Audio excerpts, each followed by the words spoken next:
Question Rafiullah साहब। बहुत शुक्रिया जनाब स्पीकर। क्वेश्चन नंबर 26 आंसर भी टेकन एज रेड, सप्लीमेंट्री कीजिए।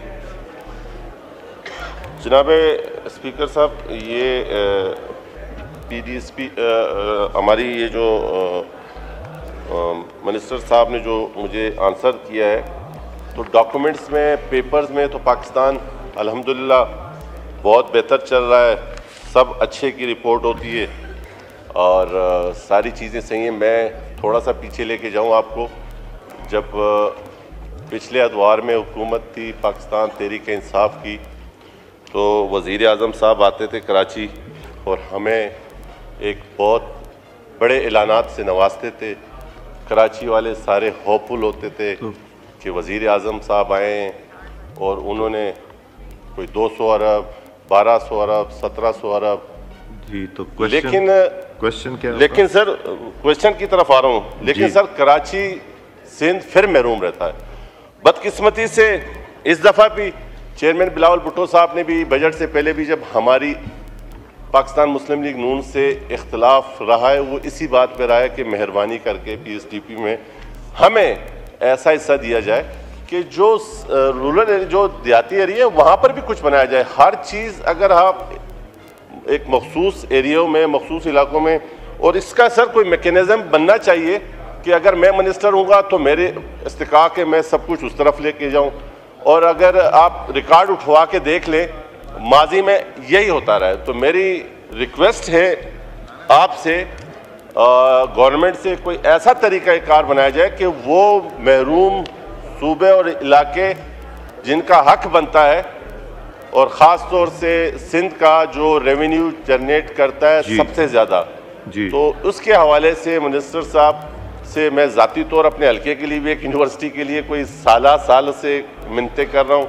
मेरी रिक्वेस्ट है कि कोई इंश्योरेंस दे मिनिस्टर साहब, सिंध के लिए, कराची के लिए और ज़िला मलीर के लिए। मिनिस्टर प्लानिंग, ज़िला मलीर पे ज़्यादा जोर है।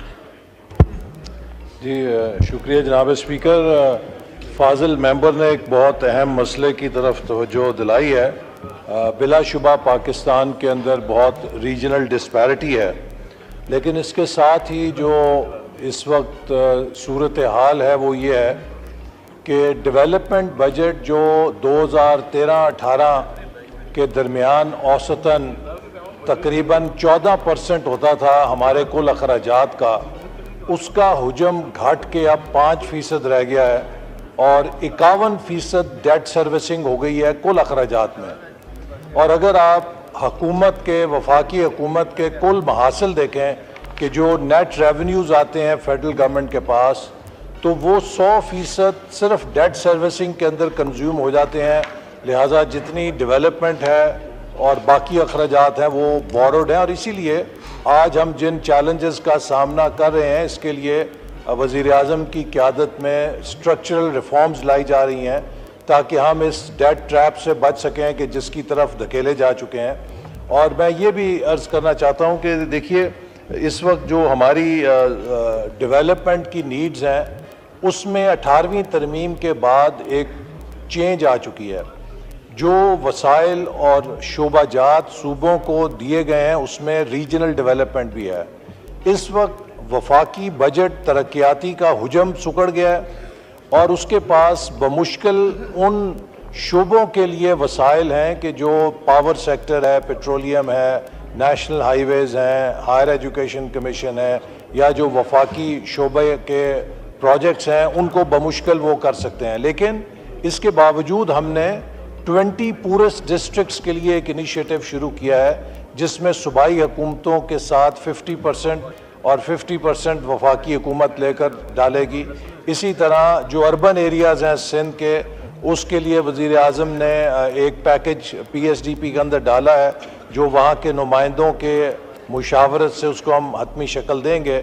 हमारा जब ये बजट शुरू हुआ तो 1400 अरब की साइज़ था PSDP का, वो 300 अरब उस पर कट लग गई, अब 1100 अरब है। और अभी भी वो एक गैर यकीनी सूरत हाल में है, चूँकि जो इस वक्त हमारे बजट की सूरत हाल है, IMF के साथ फ्रेमवर्क है, वज़ीर आज़म चाहते हैं कि कम से कम बोझ अवाम पर पड़े, मज़ीद टैक्सेस ना लगाए जाएं। तो लिहाजा अगर टैक्स नहीं लगाने तो फिर उसकी जो एक्स है या कुल्हाड़ी है वो डेवलपमेंट बजट पे गिरती है, जिससे कि अगरचे कुछ फौरी रिलीफ होता है लेकिन एक लायबिलिटी क्रिएट हो जाती है फ्यूचर के लिए।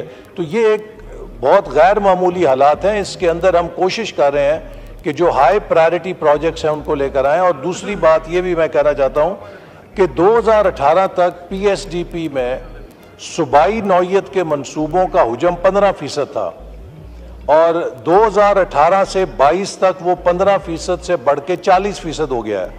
तो अब वफाकी बजट का जो तरक्याती बजट है वफाकी हुकूमत का, उसका 40% जो है वो छोटे छोटे सूबाई नौयत के मंसूबों पे जा रहा है, जिसका नतीजा ये है कि हम चाहे वो K4 की सूरत में कराची का मंसूबा है पानी का, चाहे वो दियामीर डैम है, चाहे वो भाषा डैम है, चाहे वो नेशनल हाईवे के या हायर एजुकेशन कमीशन के प्रोजेक्ट्स हैं, उनके लिए वसाइल फराम नहीं कर सकते क्योंकि हम सिर्फ 60% सुकड़ गए हैं।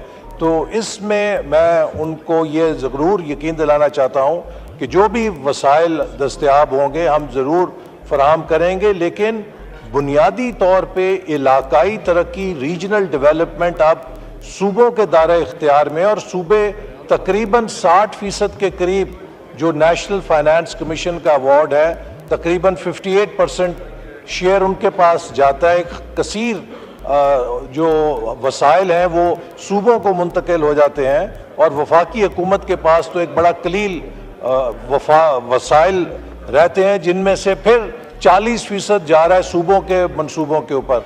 तो ये एक सूरत हाल है, लेकिन मैं इनके साथ बैठ के इन्हें यकीन दिलाता हूँ कि जो भी मुमकिन सूरत होगी उसमें हम कोशिश करेंगे कि अकोमोडेट कर सकें।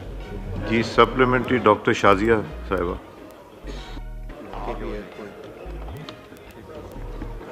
माइक खोलें डॉक्टर शाजिया सोबिया साहिबा। Thank you sir. सर मेरा सप्लीमेंट्री क्वेश्चन मिनिस्टर साहब से ये है कि आपने जो 2023 एंड 24 के लिए 1238 मंसूबों की बात की है, इसमें सिंध के कितने मंसूबे हैं? क्या इन मंसूबों में सक्खर हैदराबाद मोटरवे है या नहीं है, और बलूचिस्तान के कितने मंसूबे हैं? Thank you sir. जी मिनिस्टर फॉर प्लानिंग। जैसे मैंने अभी कहा कि जो वफाकी PSDP है इसकी एलोकेशन सूबाई बुनियादों पे इसलिए नहीं होती कि अब मिसाल के तौर पे अगर दियामीर भाषा डैम है या दासू डैम है वो खैबर पख्तूनख्वा में बन रहे हैं, लेकिन उससे जो बिजली पैदा होगी वो पूरे मुल्क को मिलेगी। तो उसको आप ये नहीं कह सकते कि वो किसी एक सूबे का मंसूबा है। हमारे पास अब नेशनल इंफ्रास्ट्रक्चर के मंसूबे रह गए हैं।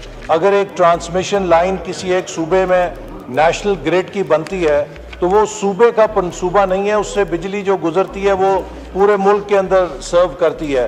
तो इसलिए PSDP को सूबाई बुनियादों पे तकसीम करना अमलन मुमकिन नहीं है, क्योंकि इसका दायरे कार नेशनल इंफ्रास्ट्रक्चर के साथ है और उन शोबों के साथ है जो अब सिर्फ वफाक के पास रह गए हैं। लेकिन इसके बावजूद पिछले बजट के अंदर हमने 130 अरब रुपए highest ever allocation for Balochistan projects की थी, जो कि कभी इतनी नहीं की गई और ये तमाम सूबों से ज़्यादा रखी गई थी, क्योंकि बलूचिस्तान की डेवलपमेंट नीड्स ज़्यादा हैं और प्राइम मिनिस्टर की ये हदायत है कि बलूचिस्तान की तरक्की को प्रायोरिटी दी जाए। जहाँ तक सक्कर हैदराबाद मोटरवे का ताल्लुक है, 2017-18 में इसकी फिजिबिलिटी मुकम्मल करके इसके बिडिंग डॉक्यूमेंट्स मुकम्मल हो गए थे और बिड्स कॉल कर ली गई थी। लेकिन जब हुकूमत तब्दील हुई तो उसके बाद ये मंसूबा सर्द खाने में चला गया, वगरना आज ये 2021 तक मुकम्मल हो जाता। लेकिन अब जब हुकूमत वापस आई है तो उसने दोबारा इसको टेकअप किया है और हमने चाइना के भी साथ मिलकर कोशिश कर रहे हैं कि चाइना की कंपनीज़ को भी इनवाइट करें कि वो इस मंसूबे को बनाने में हमारी मदद करें, और इसको टॉप प्रायोरिटी के ऊपर हमने लिया हुआ है। और इसी के साथ जो कराची हैदराबाद पुरानी मोटरवे है या जो सुपर हाईवे थी जिसको मोटरवे बनाया गया, वो नाकाफ़ी हो गई है, जो नई ज़रूरियात हैं। तो अभी इस बजट के अंदर एक नई फिजिबिलिटी चाइना की मदद के साथ की जा रही है for a new alignment of Karachi to Hyderabad motorway, जो कि बिल्कुल नई मोटरवे होगी और मुकम्मल मोटरवे होगी। जी इजाज़ जकरानी साहब supplementary. Thank you mister speaker. Mister speaker, ये सबसे बड़ा अहम रोड है सखर हैदराबाद, जैसे मिनिस्टर साहब ने अभी बात भी की है सर ये पूरा पेशावर से लेकर कराची तक बनना था और सारे सेक्टर्स बन गए हैं। सिर्फ सखर हैदराबाद जो सिंध का प्रोजेक्ट नहीं है सर, पूरे पाकिस्तान का प्रोजेक्ट है और पूरा लोड जो कराची से आता है या पेशावर से जाता है इसी रोड को यूज़ करता है सर। इसको अभी मिनिस्टर साहब ने कहा कि इसको हमने चाइना से भी बात की, CPEC में भी रखा सर, उसको PSDP में क्यों नहीं डालते? PSDP में डालें। इससे पहले हमने बड़ी कोशिश की, मेरे कलीग हैं शबीर बिजारनी साहब को चीफ मिनिस्टर साहब ने डिप्यूट किया था और मिनिस्टर साहब से उनकी बहुत दफ़ा मीटिंगें भी हुई सर। अभी तक इसको ये CPEC में कहना ये तो सर डिले वाली बात है, इसको फौरी तौर PSDP में रख के इस पर फंड्स रखे जाएँ सर। जी मिनिस्टर फॉर प्लानिंग। बजाय PSDP जैसे मैंने अभी एक्सप्लेन किया कि उसका हुजम 1400 से घट के 1100 हो गया और इस बात का इम्कान है कि मज़ीद भी उसमें कट लग सकती है। तो अगर हम सिर्फ PSDP के ऊपर इन्हिसार करेंगे तो इस बात का ख़तरा है कि अगर उसमें स्पेस नहीं होगी और इसे मतलूबा फ़ंड नहीं मिलेंगे तो ये प्रोजेक्ट बीमार होगा, कॉस्ट एस्केलेशन होगी। हमारी कोशिश है साथ ही साथ कि हम अगर इसको पब्लिक प्राइवेट पार्टनरशिप के अंदर, चूँकि मुस्तकबिल में अगर हमने डेवलपमेंट को आगे लेके जाना है तो हमें पब्लिक सेक्टर इन्वेस्टमेंट के साथ प्राइवेट इन्वेस्टमेंट को लाना है ताकि डेवलपमेंट का पोर्टफोलियो एक्सपैंड किया जा सके। और इसी बुनियाद के ऊपर हमने चाइना को भी इसकी फिजिबिलिटी दी है और हमें बड़ा यकीन है कि इंशाअल्लाह ताला हम इसको जल्द इसी साल के इख्तिताम से पहले काम शुरू करने की पोजीशन में या इस पे हतमी फैसला करने में कामयाब हो जाएंगे। दोनों ऑप्शंस हमारे पास हैं, जिस रास्ते से भी ये जल्दी मुकम्मल होगी उस रास्ते को हम इख्तियार करेंगे।